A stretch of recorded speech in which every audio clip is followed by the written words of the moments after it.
बिस्मिल्लाहिर्रहमानिर्रहीम। अस्सलाम वालेकुम, मैं हूं नबीला बशीर और मैं आपको गौहर पब्लिशर्स में खुशामदीद कहती हूँ। Our slogan is redefining the geography of education through digital resources for conceptual learning. Dear students, इस वीडियो में हम स्किल अप वाक़फ़ियत आमा क्लास 3 का चैप्टर 13 माहौलियाती आलूदगी करने वाले हैं और इसमें हम सीखने वाले हैं कुदरती वसाइल के बारे में, यानी कुदरती वसाइल क्या हैं और हम कुदरती वसाइल को कैसे महफूज कर सकते हैं। अब हम चलते हैं पेज नंबर 117 पे। हमारा टॉपिक है कुदरती वसाइल यानी नेचुरल रिसोर्सेज। आपको याद होगा कि हमने पिछले चैप्टर में भी नेचुरल रिसोर्सेज के बारे में पढ़ा था। हवा, पानी, मिट्टी, मादनियात, पौधे और जानवर ज़मीन के कुदरती वसाइल हैं। इंसान कुदरती वसाइल को अपने फ़ायदे के लिए इस्तेमाल करता है। कुछ कुदरती वसाइल जैसे कि हवा, पानी और दरख्त की कमी को कुछ अरसे बाद पूरा किया जा सकता है। कुछ कुदरती वसाइल जैसे कि तेल, कोयला, कुदरती गैस और धातुओं की ज़मीन पर कमी को पूरा नहीं किया जा सकता। तो ज़रा सोचिए, ज़मीन के नीचे तेल, कोयला, कुदरती गैस और धातुओं की मिकदार महदूद है। इन कीमती कुदरती वसाइल को ज़ाया नहीं करना चाहिए। इनको एहतियात से इस्तेमाल करने की ज़रूरत है। अब हम बात कर लेते हैं, अगर तमाम कुदरती वसाइल इस्तेमाल कर लिए गए तो फिर क्या होगा। ज़रा सोचें कि फिर क्या होगा। इंसान जब कुदरती वसाइल जैसा कि कोयला, कुदरती गैस और तेल को लापरवाही से बेतहाशा इस्तेमाल करेंगे तो एक वक्त आ जाएगा कि इनके ज़ेर ज़मीन ज़खायर ख़त्म हो जाएंगे।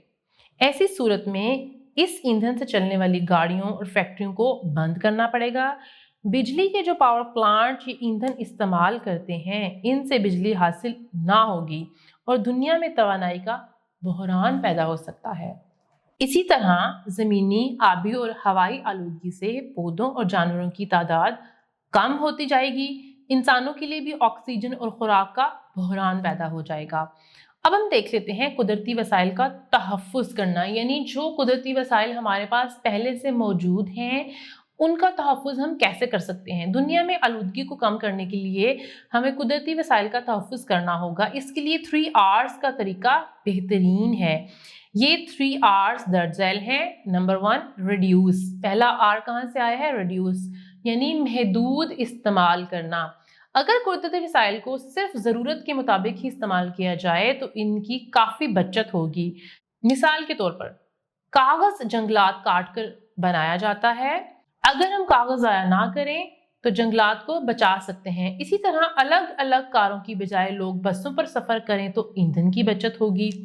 आए हल तजवीज़ करें।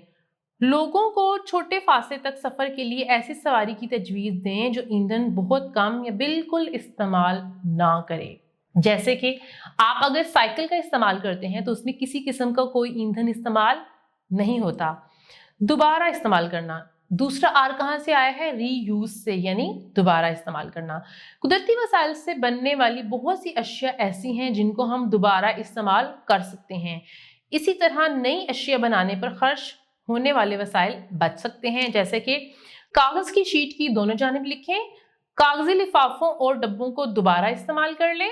कपड़े और जैकेटें दोबारा इस्तेमाल में आ सकती हैं। चमड़े के बैग, जूते वगैरह दोबारा इस्तेमाल हो सकते हैं।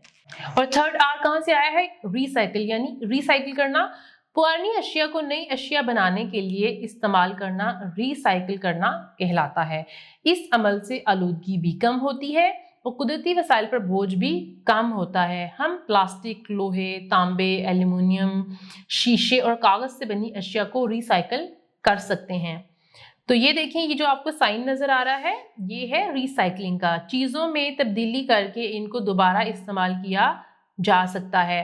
तस्वीर को देखें, इसमें आपको 3 डस्टबिन नज़र आ रहे हैं। ग्रीन है ग्लास के लिए, रेड है प्लास्टिक के लिए और ब्लू है पेपर के लिए। दोबारा इस्तेमाल के काबिल अशिया इकट्ठी कर लें। जी, इससे क्या होगा कि हम अगर सेग्रीगेट कर देंगे अपने लिटर को तो उसकी रिसाइकलिंग आसान हो जाएगी। ज़रा सोचिए, कूड़ा क्रिकेट को मटेरियल्स के लिहाज से अलग अलग डब्बों में जमा करने का क्या फ़ायदा हो सकता है? जी, कूड़े को अलग अलग डब्बों में इकट्ठा करने का ये फ़ायदा हो सकता है कि हो सकता है कि इससे हम कुछ चीज़ें रीयूज़ कर लें या फिर रिसाइकिल कर लें। اب آپ کیا کریں گے، اس کو ایک بار دہرا لیں گے۔ ویڈیو دیکھنے کا بہت شکریہ، اپنا بہت سا خیال رکھیے گا۔ اللہ حافظ۔